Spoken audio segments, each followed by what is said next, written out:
floor next to me because I did not see these two men come from anywhere. All of a sudden they were standing next to me.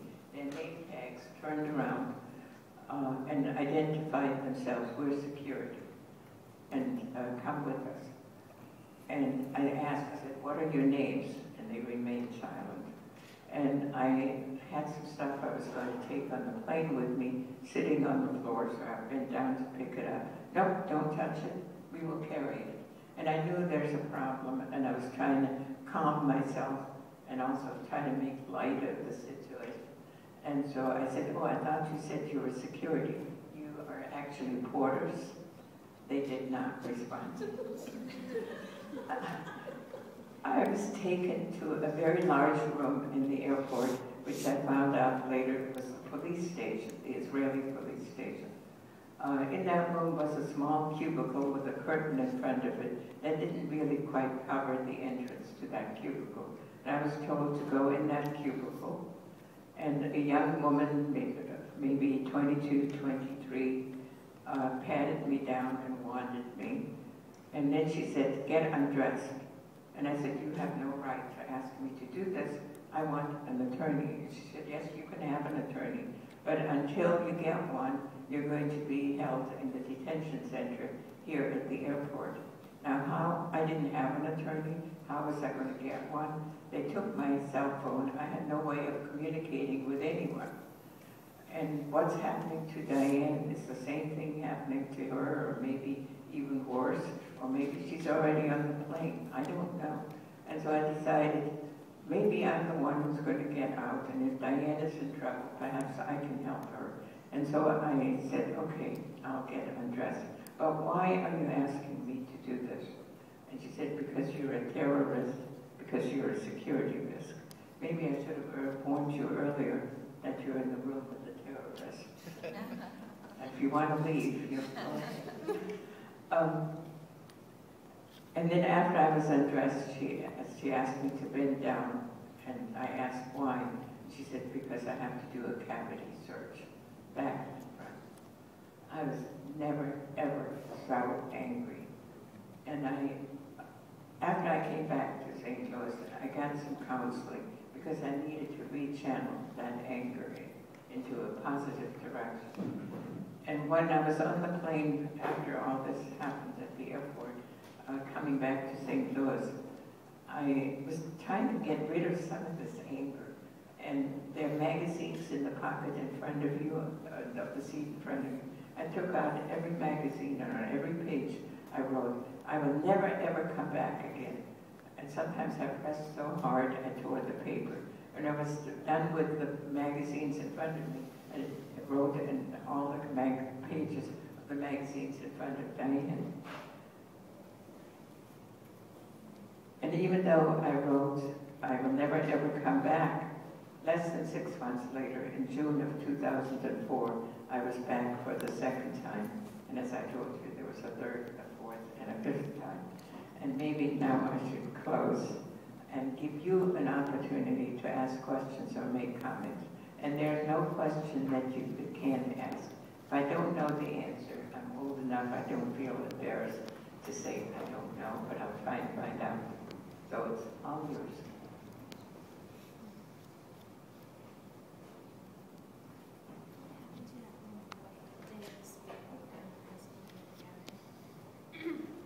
The question is, what happened to the little boy in school when we were both still in Germany?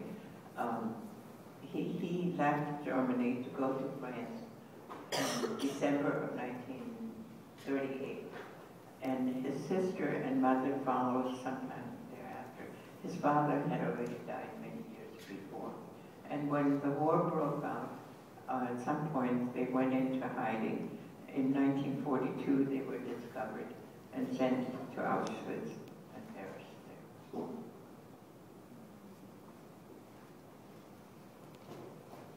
Yes. What medical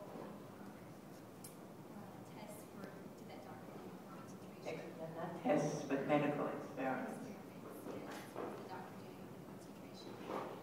Why was he there? I don't know the reason whether he volunteered or whether he was asked to go there and then chose to go there. I don't know that. He's no longer alive. He died in 1953. So I probably won't be able to find out. I did get his, after I came back to the United States, I got his record. And I learned that he joined the Nazi Party and the SS very early on, and that he did, and then doing some more research, I found out that he did these experiments. Yes. Have you returned to Germany in your Yes, lifetime? I've returned many times. The first time was in, well, right after the war was over, in July of 1945.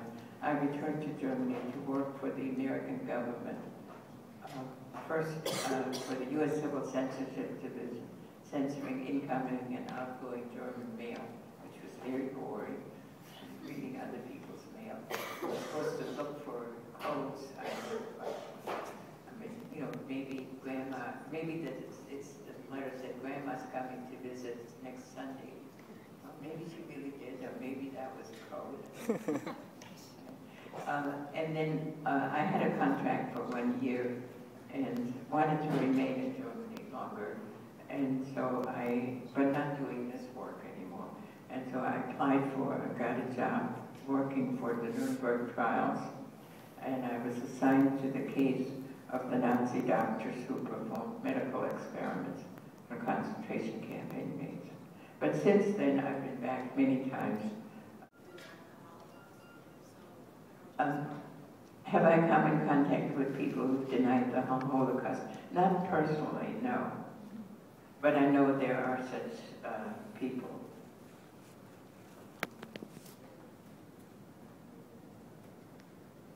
This section can ask questions too. They've all come from my right, which means I've really reached you. But maybe because you're so far away, I can't reach you and them. Okay. St. Louis has a good-sized Jewish community. I'm wondering what your relationship is to, like, maybe Zionist Jews here with your activism work. I'm persona non grata. You know, they don't like me, and I've been called a self-hating Jew. I don't hate myself. I've been called anti-Semitic. I've been called a traitor. I've been shunned. But with all their power and all their money, they haven't been able to stop me, and I keep on doing what I'm doing. And someday maybe they'll wake up and they'll see the light of day. But until then, unfortunately, lives will be lost. Palestinians as well as some Israelis. Although the number of Palestinian dead and injured far, far exceeds the number of Israelis. And probably 4 or 5 times as many Palestinians have lost their lives or have been injured. And none of them should have been injured. You know, I'm totally opposed to any kind of violence, no matter who is the perpetrator. Yes. Oh, I'm sorry. Betsy and I were with Could you speak up a little? Betsy and I were with the Nobel Peace Prize winner last weekend, and she firmly placed the blame for the Israeli-Palestinian conflict continuing on the United States. Would you agree or disagree with that statement? It's not totally United States responsibility, but what the United States' role in all this is that there is, without questioning, 100% support of whatever the Israeli government or military does. And what is more than that, we are sending millions of dollars every year, every day, every month to Israel to buy American-made weaponry, American-made planes made here in St. Louis by Boeing. And the needs here in the United States are so great. So many people are unemployed, have lost their homes, don't have adequate medical care, and we're sending our tax dollars to Israel. contact your representatives, contact President Obama and tell him to stop that funding of Israel. If that were stopped, I think much of the violence that Israel perpetrates on the Palestinians would come to an end. Yes? How do you think, or do you, like, how do you think the Palestinian and the Israeli war, do you think that'll end, or do you feel like... I'm sorry, what do I think about the how do you Palestinians? think, like, that, how do you think it would end, the Palestinian and Israel war? How do you think we could become at peace? I'm sorry. How will they peace, the Palestinians and the Israelis? How will it end? How it will end?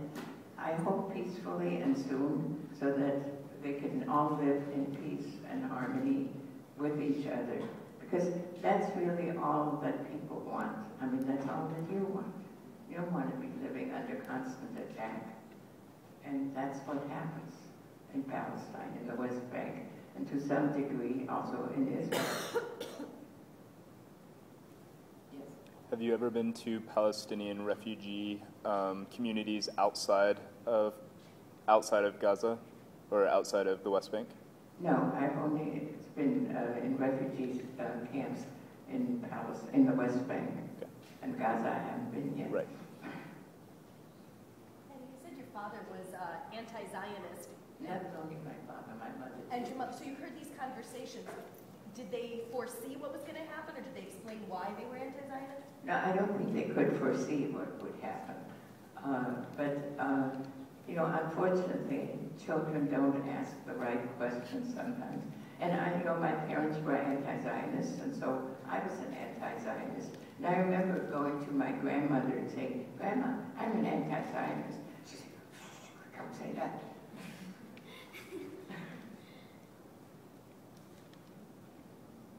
There was also in the village, there was a Zionist youth group, and all the Jewish children belonged to it. I was the only child who did, because my parents didn't allow it.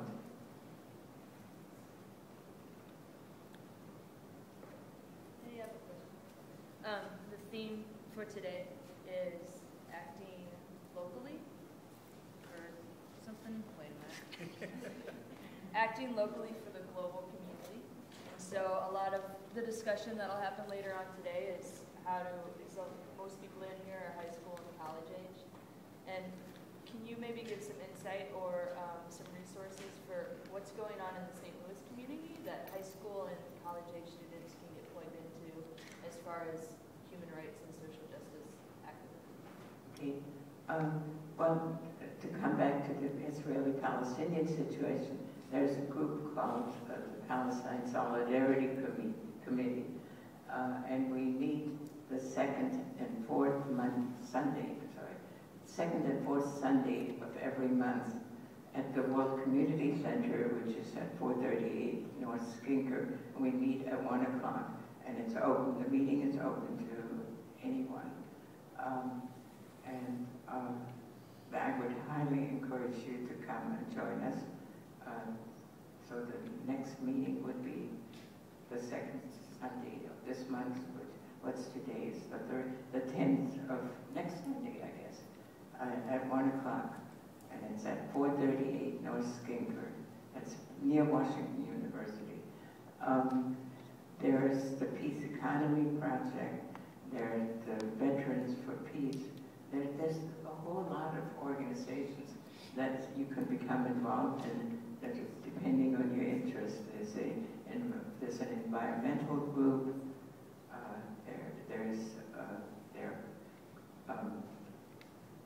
People who are against. There's a group against the death penalty. Yes, Betsy. Don't forget our women in black. Oh, thank you. Thank you. Forgot all.